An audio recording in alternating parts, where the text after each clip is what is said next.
Hello and welcome to our YouTube channel Business by World.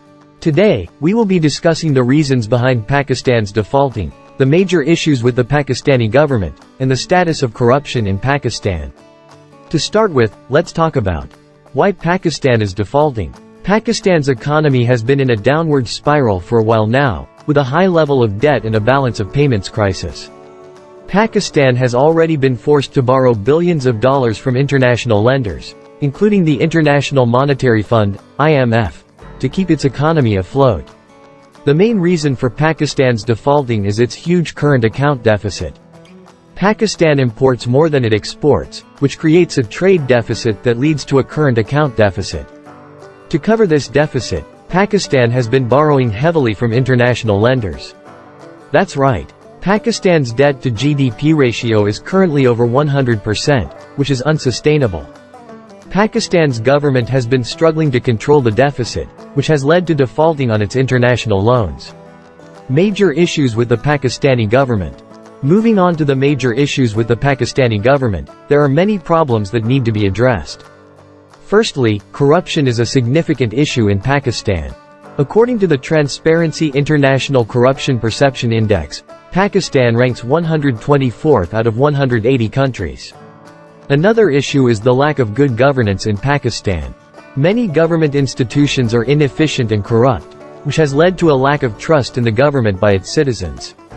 This lack of trust has made it difficult for the government to implement policies that could improve the economy and the country's overall well-being.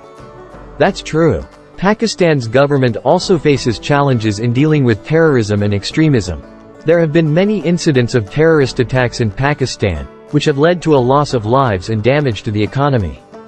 Status of corruption in Pakistan. Lastly, let's talk about the status of corruption in Pakistan. Corruption is widespread in Pakistan, and it affects almost every aspect of life. From the government to private businesses, corruption is deeply ingrained in Pakistani society. The Pakistani government has taken some steps to tackle corruption, such as establishing anti-corruption agencies and passing anti-corruption laws. However, these efforts have not been successful in curbing corruption to a significant extent. Another issue is the lack of transparency in government institutions.